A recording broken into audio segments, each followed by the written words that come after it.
시간이 우리에게 또 큰 위로가 되고 힘이 되고 소망이 된 시간인 줄 믿습니다.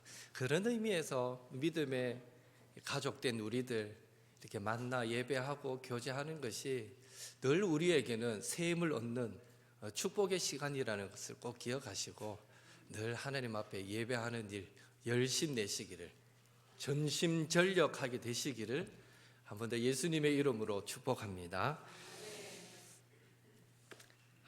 누군가가 여러분께 요한계시록은 무엇을 기록한 책입니까? 라고 묻는다면 여러분은 어떻게 말씀하시겠습니까? 지구의 종말, 최후의 심판을 기록한 책이다 라고 말씀하시겠습니까? 물론 요한계시록을 쭉 읽어나가면 7인을 뗄 때마다 7 나팔을 차례로 불 때마다 7 대접의 심판, 7 대접을 차례로 쏟을 때마다 소름 끼치는 무서운 심판의 장면들이 기록되어 있지만 중요한 사실은 이 요한계시록의 초점은 하나님의 심판이 아니라는 것입니다. 세상에 임할 하나님의 그 심판을 무시할 수는 없지만 궁극적으로 요한계시록은 심판에 관한 책이 아니라 예수님 안에서 우리가 가지는 참되고 영원한 소망에 관한 책입니다. 다시 말해 요한계시록은 예수님의 재림에 관한 책이요, 예수님께서 최후 승리를 거두시고 만물을 새롭게 하실 것에 관한 책이며 하나님께서 믿음으로 승리한 모든 자들의 눈물을 그 눈에서 닦아주시고 영원히 함께 하실 것에 대한 소망이, 약속이 기록된 책입니다. 그런 의미에서 새하늘과 새 땅을 다루는 이 요한계시록의 마지막 부분인 21장, 22장은 소망으로 가득하다라고 말할 수 있습니다. 창세기의 시작 부분인 1장, 2장에서 천지 창조와 인간 창조가 다루어졌다면 마치 대꾸를 이루듯이 성경의 가장 마지막인 계시록 21장, 22장에서는 새로운 천지 창조와 새로운 인간 창조가 다루어지고 있기 때문입니다. 오늘은 21장, 22장 말씀을 가지고 새 하늘과 새 땅, 새 예루살렘을 중심으로 함께 말씀을 나누면서 우리가 천국 소망을 품어보는 그런 시간이 되었으면 좋겠습니다. 먼저 요한계시록 21장 1절에서 8절 우리가 읽었던 그 말씀은 새 하늘과 새 땅에 대해서 말씀하고 있습니다. 여러분, 예수님의 재림으로 완성될 새 하늘과 새 땅은 어떤 상태이겠습니까? 현재의 하늘과 땅이 완전히 소멸되고 전혀 새로운 하늘과 땅을 재창조하신다라는 의미일까요? 그것은 아닙니다. 새 하늘과 새 땅은 현재의 하늘과 땅이 질적으로 완전히 새롭다 할 정도로 새롭게 갱신되는, 리모델링되는 개념임을 우리는 이해해야 합니다. 그 근거는 5가지입니다. 오늘 읽었던 5절 말씀에 보면 보좌에 앉으신 하나님께서 내가 만물을 갈아엎노라 라고 말씀하지 않으시고 내가 만물을 새롭게 하노라 라고 말씀하신 것을 전제할 때 이 새 하늘과 새 땅은 문맥상 새로운 세상을 만드시는, 이전에 없던 전혀 다른 새로운 세상을 만드시는 재창조가 아니라 있던 천지 만물을 새롭게 하시는 갱신의 의미라는 것을 알 수 있습니다. 둘째로 새 하늘과 새 땅이라고 말할 때 새롭다라는 이 새에 해당하는 헬라어 원어가 시간이나 기원의 새로움을 의미하는 네오스가 사용되지 않았고요, 특징이나 본질에 있어서 질적으로 새로워진다라는 의미가 있는 카이노스가 사용되었습니다. 그러므로 새 하늘과 새 땅은 기존에 없던 하늘과 땅이 아니라 기존에 있던 하늘과 땅이 완전히 질적으로 새로워진다라는 의미가 되는 것입니다. 셋째로 로마서 8장 19절에서 22절에 이 땅의 모든 피조물들이 그 썩어짐에 부패함의 종로로 탄 데서의 해방을 고대하고 있다라는 이 말씀이 재창조보다는 갱신을 의미하고 있음을 말해주고 있습니다. 다시 말해 현재의 모든 피조물들도 피조물의 대표인 우리 인간의 죄로 인해서 지금은 썩어짐의 종노릇을 하고 있지만 장차 예수님께서 재림으로 인해 피조물의 대표인 인간의 구원이 완성되면 피조물들도 현재의 썩어짐의 부패에서 해방되어 새롭게 구속받게 되기에 이건 재창조가 아니라 갱신이 되는 것입니다. 넷째로, 만약 하나님이 현재의 하늘과 땅을 완전히 소멸하시고 전혀 새로운 하늘과 땅을 창조하셔야 한다면 그것은 결국 하나님은 실패했고 사탄이 승리했다라는 것을 의미하는 것밖에 되지 않습니다. 뭔가 하나님이 부족했다는 것이고요, 하나님의 창조가 불완전했다는 것이고요, 실패했다는 증명밖에 안 되는 것입니다. 따라서 비록 사탄의 유혹으로 아담이 범죄하고 타락했지만 하나님께서 그 타락한 아담을 용서해 주시고 구원해 주심으로써 창세 전부터 갖고 계셨던 하나님의 구원 계획을 완성하셨듯이 타락한 인류와 타락한 피조물을 새롭게 구원하시는 것이 하나님의 최종 승리를 의미하고 있습니다.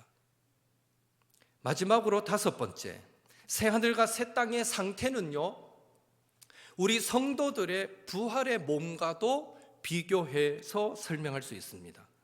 우리 성도들의 부활한 몸은 현재의 우리의 몸과 연속성도 있지만 또 불연속성이 함께 존재합니다. 예수님의 부활하신 몸을 보면 알 수 있죠. 부활하신 예수님의 몸은요, 제자들이 문을 탁 걸어 잠그고 함께 모여 있는 그 방 안으로 벽을 통과해서 들어오시고 갑자기 보이던 예수님이 사라지시는 등등의 현재의 우리 몸으로는 상상할 수 없는 그런 불연속적인 모습들이 나타났습니다. 그러나 또 하나 기억해야 될 것은 부활하신 예수님의 그 몸은요, 손으로 만져지는 여전히 살과 뼈가 있는 몸이었습니다. 그리고 부활하신 몸으로 예수님은 물고기를 잡수셨습니다. 그런 의미에서 부활의 몸은 현재의 몸과 연속적인 면도 있다라는 사실을 알 수 있습니다. 따라서 성도가 부활한 몸으로 살아야 하는 새 하늘과 새 땅도 마찬가지로 현재의 하늘과 현재의 땅과 연속적이면서도 불연속적이다라고 이해하는 것이 합당하다라는 것입니다. 새 하늘과 새 땅은 재창조가 아니라 현재의 하늘과 땅이 새롭게 변화된 것을 의미하는 것입니다. 그러나 그 변화의 정도가 너무너무 커서, 질적으로 너무너무 커서 우리는 새 하늘이다, 새 땅이다 라고 부르게 되는 것입니다. 그래서 계시록 21장 1절은 처음 하늘과 처음 땅은 없어졌다라고 말씀하고 있습니다. 다시 말해 현재의 하늘과 땅이 완전히 소멸되어 없어진 것은 아니지만 소멸되었다라고 말할 수밖에 없을 정도로 하나님의 심판을 받게 될 것을 말해주고 있습니다. 오늘날 환경 파괴가 대표적인 피조물들에 대한 하나님의 심판입니다. 계속해서 환경은 파괴되어져 갈 거고 나중에는 정말 사람이 살 수 없을 정도의 파괴된 환경이 될 텐데, 그러다가 주님 오셔서 새롭게 만드시면 이전과 비교될 수 없는 그런 낙원의 모습을 우리는 보게 될 것입니다. 그래서 베드로후서 3장 12절 13절에서 그날에 하늘이 불에 타서 풀어지고 물질이 뜨거운 불에 녹아지려니와 우리는 그의 약속대로 의가 있는 곳인 새 하늘과 새 땅을 바라보노라 라고 베드로는 고백했던 것입니다. 우리는 이런 새 하늘과 새 땅의 새 창조를 통해서 하나님의 이 구속의 범위가 전 우주적이다라는 사실을 알 수 있습니다. 하나님의 구원 계획은 단순히 우리 인간만을 포함하지 않고 하나님이 창조하신 모든 피조물에게까지 미치고 있다라는 것이죠. 그래서 이사야 선지자는 장차 주님이 다스리시는 그 나라가 되면 이렇게 될 것이다 라고 예언하고 있습니다. 이사야 11장 6절에서 9절 함께 읽겠습니다. 그때에 이리가 어린 양과 함께 살며 표범이 어린 염소와 함께 누우며 송아지와 어린 사자와 살찐 짐승이 함께 있어 어린 아이에게 암소와 곰이 함께 먹으며 그것들의 새끼가 함께 엎드려지며 사자가 소처럼 풀을 먹을 것이며 젖먹는 아이가 독사의 구멍에서 장난하며 젖된 어린 아이가 독사의 굴에 손을 넣을 것이라. 내 거룩한 산 모든 곳에서 해됨도 없고 상함도 없을 것이니 이는 물이 바다를 덮음같이 여호와를 아는 지식이 세상에 충만할 것임이니라. 아멘. 하나님이 다스리는 그 나라의 모습을 기록했습니다. 이 말씀에 근거해서 이스라엘 민요에 이런 찬양이 있습니다. 사막에 샘이 넘쳐 흐르리라. 사막에 꽃이 피어 향내 내리라. 주님이 다스리는 그 나라가 되면은 사막이 꽃동산 되리. 여기까지 부르겠습니다. 이게 이스라엘 민요입니다. 주님이 다스리는 그 나라를 생각하면서 만든 노래입니다.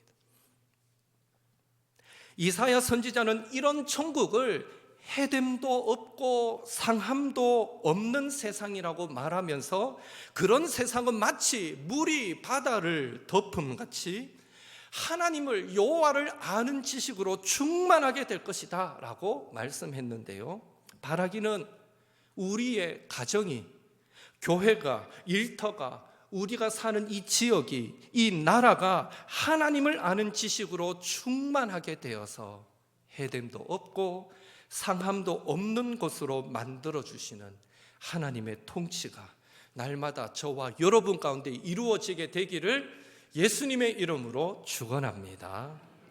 하나님을 아는 지식이 우리의 삶을 더 온전하고 완전하게 만들어갑니다. 그렇다면 여러분, 이 새 하늘과 새 땅에는 어떤 사람들이 살게 될까요? 2절 말씀을 같이 읽겠습니다. 또 내가 봄에 거룩한 성 새 예루살렘이 하나님께로부터 하늘에서 내려오니 그 준비한 것이 신부가 남편을 위하여 단장한 것 같더라. 새 하늘과 새 땅에 살게 될 사람들은 한마디로 구원받은 성도입니다. 2절 말씀은 모든 구원받은 성도들, 즉 완성된 교회의 모습을 거룩한 성 새 예루살렘으로 묘사하고 있습니다.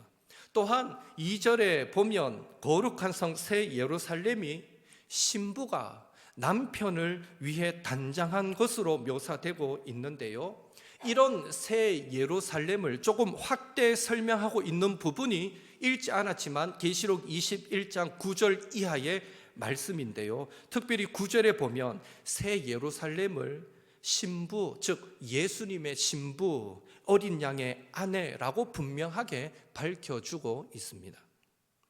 그렇다면 누가 구원받아서 이 새 예루살렘 공동체에 참여하게 될까요? 누가 구원받아 주님의 신부가 될 수 있을까요? 계시록 21장 6절 7절 같이 읽겠습니다.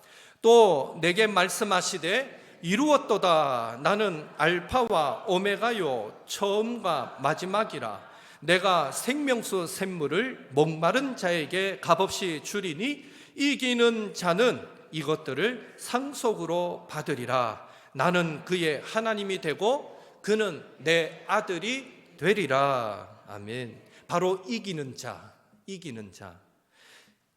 계시록을 쭉 읽어가다 보면 12장, 13장에 가면 성부 하나님을 모방한 용인 사탄이 나오고요, 성자 예수님을 모방한 바다에서 올라온 짐승이 나오고요, 성령 하나님을 모방한 땅에서 올라온 짐승이 나옵니다.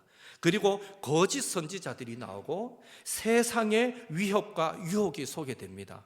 여기에 이긴 자는 이 모든 것들 가운데 끝까지 믿음 지키고 승리한 성도들을 가리키고요, 바로 그 믿음 지킨 성도들이 거룩한 성 새 예루살렘 공동체에 참여하게 된다라고 오늘 21장은 우리에게 말씀해 주고 있는 것입니다. 반면에 21장 8절에 보면 이기는 자의 반대적인 의미로 두려워하는 자들, 믿지 아니하는 자들, 흉악한 자들, 살인자들, 음행하는 자들, 점순가들, 우상숭배자들, 거짓말하는 모든 자들은 그 새하늘과 새 땅에 들어가지 못하고 오히려 불과 유황으로 타는 곳 지옥으로 던져지게 된다라고 오늘 성경은 말씀해 주고 있습니다. 오직 의인은 믿음으로 말미암아 살리라. 저와 여러분도 이 땅을 살아갈 때 어떤 유혹과 시험 앞에서도 끝까지 믿음 지키고 승리하셔서 반드시 새 예루살렘에 참여하는 거룩한 성도들이 되시기를 예수님의 이름으로 축원합니다. 그렇다면 구원받아서 새 하늘과 새 땅에 들어간 성도는 어떤 삶을 살게 되겠습니까? 21장 3절 4절 같이 읽겠습니다. 내가 들으니 보좌에서 큰 음성이 나서 이르되 보라, 하나님의 장막이 사람들과 함께 있음에 하나님이 그들과 함께 계시리니 그들은 하나님의 백성이 되고 하나님은 친히 그들과 함께 계셔서 모든 눈물을 그 눈에서 닦아 주시니 다시는 사망이 없고 애통하는 것이나 곡하는 것이나 아픈 것이 다시 있지 아니하리니 처음 것들이 다 지나갔음이러라. 아멘.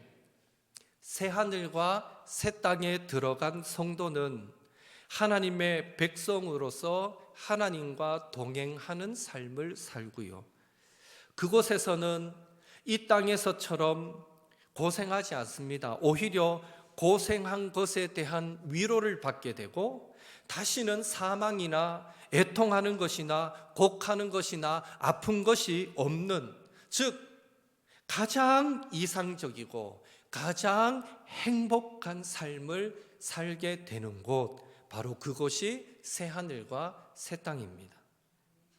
오늘 믿음 지키기 위해서 몸부림치는 저와 여러분을 위해서 질적으로 새롭게 더 좋게 변한 그 새 하늘과 새 땅이 준비되어 가고 있고, 그곳은 우리가 상상했던 그 이상의 행복과 기쁨으로 가득한 곳이 될 것이다 라는 사실을 우리가 믿으시고, 이 땅을 살아갈 때 어떤 사탄의 유혹, 시험도, 어떤 고난과 어려움이 있더라도 끝까지 하나님을 신뢰하며 믿음 지키셔서 새 하늘과 새 땅, 그 새 예루살렘에 들어가는 천국 입장권을 모두 받으시는 저와 여러분이 될 수 있기를 한 번 더 예수님의 이름으로 축원합니다.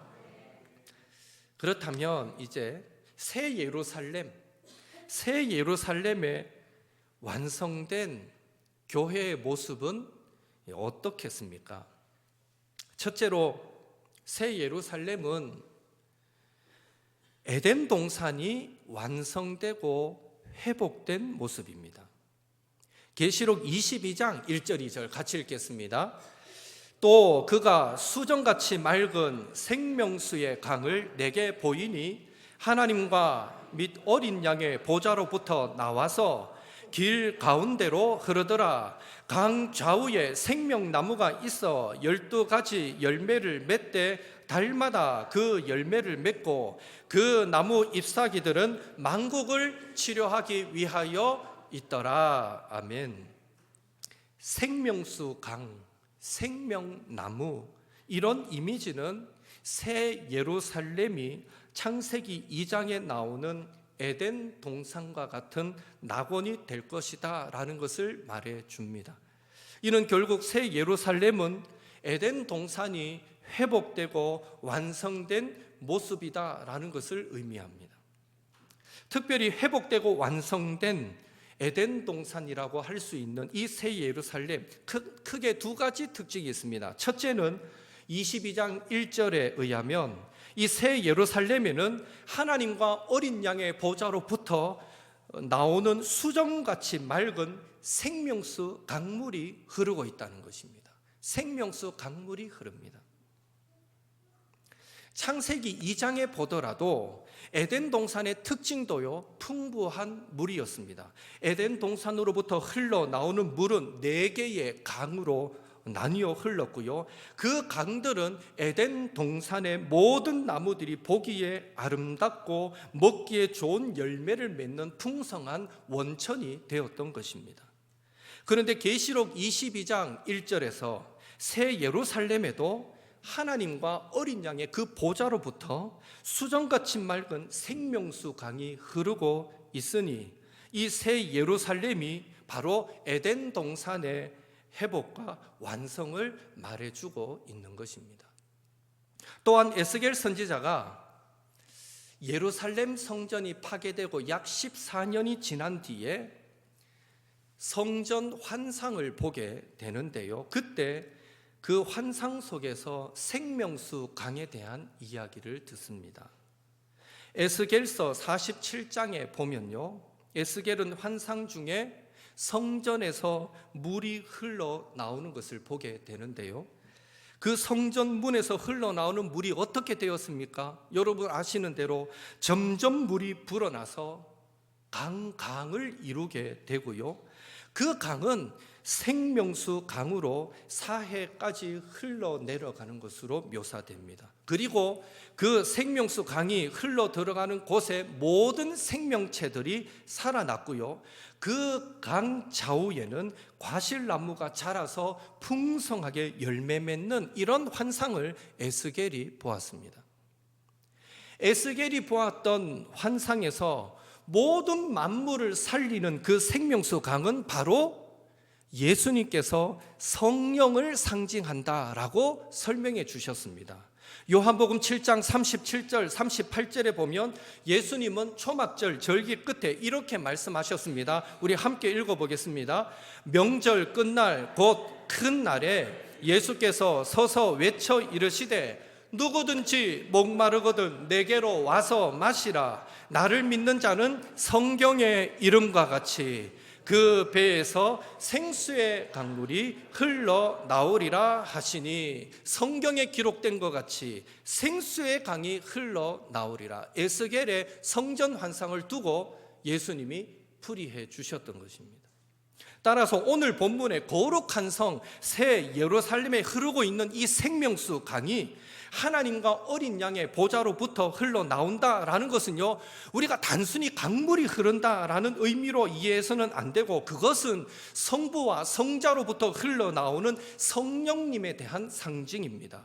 성령님에 의해서 만물이 회복되고 성령님에 의해서 교회와 성도의 삶이 하나님의 임재와 하나님과의 교제로 충만한 삶이 될 것이다 라는 것을 생명수 강물이 흘러 넘치는 것으로 묘사했던 것입니다.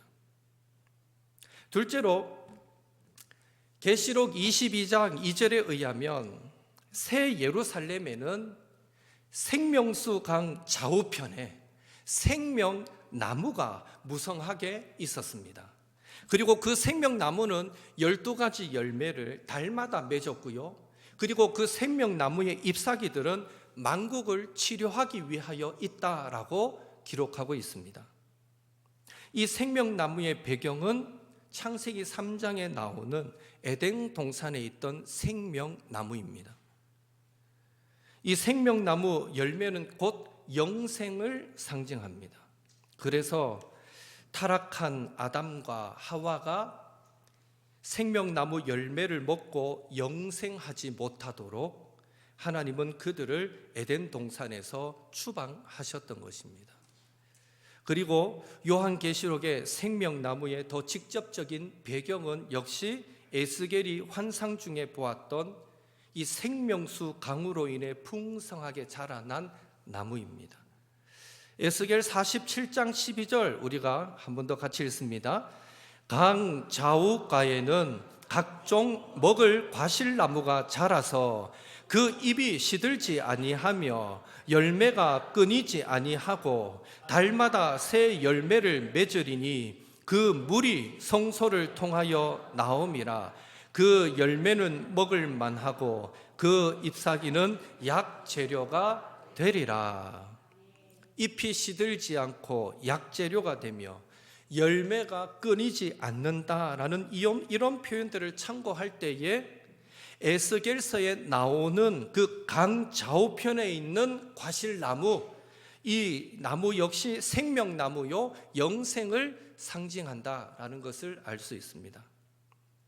그렇다면 이 생명나무에 대한 묘사가 오늘 우리에게 무엇을 말해주느냐라는 것인데요, 첫째로 생명나무는 그 열매를 달마다 맺습니다. 이 세상의 모든 나무는 1년에 한 번 한 가지의 열매를 맺는데 이 생명나무는 달마다 각기 다른 열매를 맺습니다. 그러니 그 열매가 얼마나 풍성하겠습니까? 이것은 이 세상에 사는 동안 죄로 인해서 수많은 부족과 결핍들을 경험할 수밖에 없지만 그런 모든 결핍들이 새 예루살렘에서는 더 이상 없을 것이다. 이제는 모든 것이 풍족하게 될 것이다 라는 것을 달마다 맺히는 열매로 묘사해 주고 있는 것입니다. 그리고 생명나무는 12가지 열매를 또 달마다 맺습니다. 똑같은 열매를 달마다 맺는 것이 아니라 12가지 각기 다른 열매를 맺습니다. 이것은 우리가 천국에서 살아가게 될 그 영생의 삶이 얼마나 신선한 삶이 될 것인가 라는 것을 강조하고 있습니다. 이 세상의 나무는 한 열매만 맺지만 생명나무는 다달이 다른 열매를 맺는다는 것이죠. 이것은 새하늘과 새 땅에서의 우리의 삶이 무미건조한 삶의 반복이 아니라 아침마다 새롭고 늘 새로운 삶, 날마다 새로운 신선한 삶이 될 것을 우리에게 상징적으로 가르쳐 주고 있습니다. 다시 말해 천국에서의 하나님과의 교제는 영원히 새롭고 영원히 풍성한 삶이 될 것이다 라는 것을 말해준다는 것입니다. 생명나무의 잎사귀가 만국을 치료하기 위해 있다는 것은 결국 예수님을 통한 구원은 전 우주적인 구원이 될 것이다 라는 사실도 말해줍니다. 바라기는요, 이 새 예루살렘인 천국에서 성도는 생명수이신 성령님에 의해서 하나님의 임재와 하나님과의 교제로 충만한 삶을 살게 되고 12가지 과실이 달마다 맺히는 생명나무로 인해서 영생의 삶이 어떤 결핍도 없이 날마다 새롭고 풍성한 삶이 될 것을 말해 주었듯이 오늘날 우리들이 이 땅에서의 삶도 성령으로 충만하게 될 때 우리는 삶의 곳곳에서 하나님의 임재를 경험하고 혹 육신적으로는 결핍을 경험하게 될지 몰라도 우리의 영혼은 세상이 줄 수 없는 참 만족을 누리며 예수님 안에서 날마다 새롭고 풍성한 은혜를 누리며 살게 된다라는 사실을 믿으시고 2025년 더욱 저와 여러분 성령 충만 사모하시고 성령 충만하셔서 날마다 주님과 동행하며 참 평안, 참 기쁨이 넘치는 그런 삶을 살아가게 되기를 예수님의 이름으로 축복합니다. 오늘 우리의 삶이, 이 땅에서의 삶이, 육신을 갖고 살아가는 삶이 날마다 새롭고 날마다 풍성한 은혜로 채워지기를 원하신다면 방법은 성령 충만하는 것입니다. 성령으로 충만할 때요, 어제와 똑같은 오늘을 살아갈 것 같지만, 어제와 똑같은 오늘을 사는 것 같더라도 그 속에는 새로움이 있고 그 속에는 은혜가 있다는 것입니다. 그러나 성령 충만하지 않으면 우린 어제와 다른 삶이 주어져도 똑같은 고난 속에 살고 똑같은 어려움 속에 살아가게 될 것입니다. 우린 성령 충만하게 될 때 이 땅에서도 천국에서의 그 영원한 풍성하고 신선한 새로운 은혜의 삶을 이 땅에서도 맛보게 될 것입니다. 늘 성령 충만하셔서 천국과 같은 삶을 하루하루 승리하며 살아가시는 저와 여러분이 되시기를 예수님의 이름으로 축복합니다. 우리 나눈 말씀 붙들고 기도하겠습니다. 우리의 가정, 일터, 지역, 나라 하나님을 아는 지식으로 충만하게 하셔서 해됨도 상함도 없는 하나님의 통치가 이루어지는 새하늘 새 땅이 되게 하옵소서. 하나님, 우리 가정이 새하늘과 새 땅이 되게 하여 주옵소서 기도하시고요, 사탄의 시험, 거짓 가르침, 부패한 세상과 싸워서 끝까지 믿음 지키고 승리함으로 나도 새 예루살렘, 그 천국에 참여하는 거룩한 성도 되게 하옵소서. 만물을 회복하시는 생명수이신 성령님으로 충만하여 하나님의 임재를 경험하는 삶, 하나님과 바른 관계 안에 거하는 삶이 되게 하옵소서. 천국에서 달마다 다른 열매 맺는 생명나무 열매 먹게 되듯이 이 땅에서도 우리의 삶, 주님 안에서 날마다 풍성하고 새로운 삶의 연속이 되게 하옵소서. 하나님, 이 땅에서도 믿음으로 하루하루 천국의 삶을 살아가게 하옵소서. 우리 오늘 받은 말씀 붙들고 함께 기도하시고요, 특별히 박경윤 집사님 오늘 참석하셨는데 내일 모레 화요일 날 수술합니다.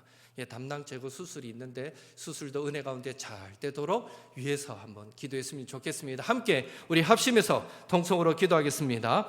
사랑의 하나님, 주님 은혜 감사드립니다. 오늘 우리가 계시록 마지막 부분인 21장, 22장 말씀을 가지고 장차 임하게 될 새하늘과 새 땅의 모습을 우리가 그려보며 그 땅의 삶을 한 번 더 소망해 보는 시간을 가지게 하시니 감사드립니다.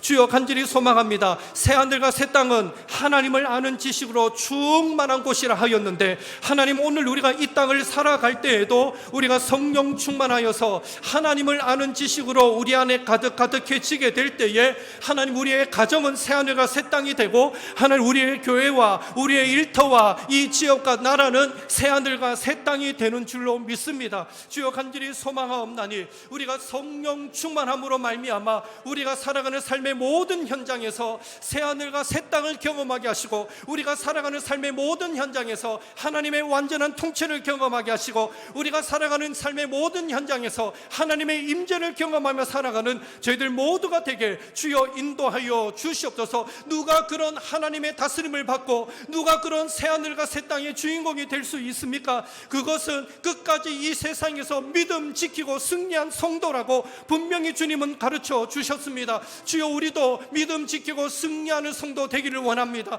우리의 약한 믿음 주여 붙잡아 주옵소서. 생명수이신 성령님, 날마다 충만하게 역사하여 주셔서 끝까지 믿음 지키고 승리하는 우리 모든 성도들이 되게 만들어 주시옵소서. 하나님, 주님 의지하며 성령 충만함으로 살아가게 될 때에 우리가 하루하루 살아가는 삶이 마치 천국에서 달마다 맺히는 열매를 먹는 듯한 그런 삶이 되게 하시고, 이 땅에서의 우리의 삶이 아버지 날마다 새롭고 늘 새롭게 역사하시는 그런 하나님의 은혜를 경험하는 삶이 되게 아버지여 인도하여 주시옵소서. 우리가 날마다 하나님 주시는 위로를 누리고 우리가 날마다 새로운 은혜를 경험하는 것은 이 세상에 어떤 특별한 지도자가 세워지기 때문도 아니고, 아버지 사람으로 인한 것도 아니고, 아버지 우리의 환경이 조금 더 좋게 변화되는 것, 그것 때문만도 아니고, 내 손에 어마어마한 물질이 주어지는 것 때문도 아니고, 나에게 건강이 있어서도 아닙니다. 하나님, 우리가 이 땅을 살아갈 때에 우리가 날마다 맺히는 열매를 먹는 듯한 그 참 평안과 행복과 만족은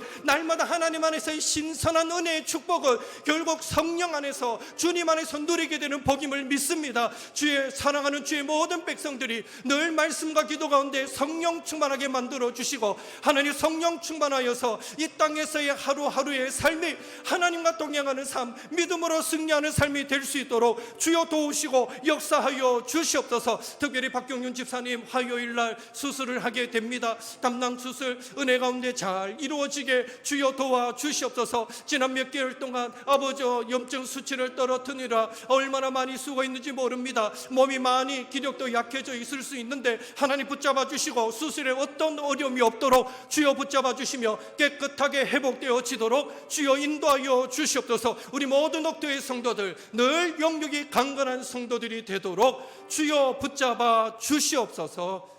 주님, 사랑의 하나님,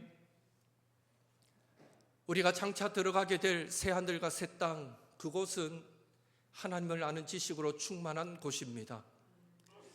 오늘 우리가 성령 충만하여 하나님을 아는 지식으로 가득해지게 될 때, 늘 말씀에 의한 하나님의 통치를 받으며 살아가게 될 때, 우리는 이 땅에서 살아가는 그 모든 곳에서 새하늘과 새 땅을 경험하게 되는 줄 믿습니다. 주여 성령으로 충만케 역사하여 주옵소서. 주여 늘 우리와 함께 동행하여 주옵소서. 그리하여 우리의 살아가는 하루하루의 삶이 어제와 비슷한 오늘을 살아가더라도 날마다 새롭고 늘 새로운 은혜로 충만한 삶이 되게 만들어 주시옵소서. 특별히 주여 간절히 소망합니다. 우리의 삶 주님 안에 거하게 될 때에 마치 다달이 다른 열매 맺는 그 생명수 나무의 열매를 먹는 것과 같은 그런 천국과 같은 삶이 될 줄로 믿사오니 주여 늘 우리가 주님 안에 거하게 도와주시고 주님 안에서 늘 새롭게 역사하시는 하나님의 은혜와 사랑을 날마다 경험하며 사는 옥토의 성도들이 되도록 주여 축복하여 주시옵소서. 박경윤 집사님 수술을 앞두고 있습니다. 수술이 잘 이루어지도록 도와주시고 의사의 손길도 붙잡아 주시고 또 잘 회복되도록 주여 축복하여 주시옵소서. 예수님의 이름으로 기도하옵나이다. 아멘.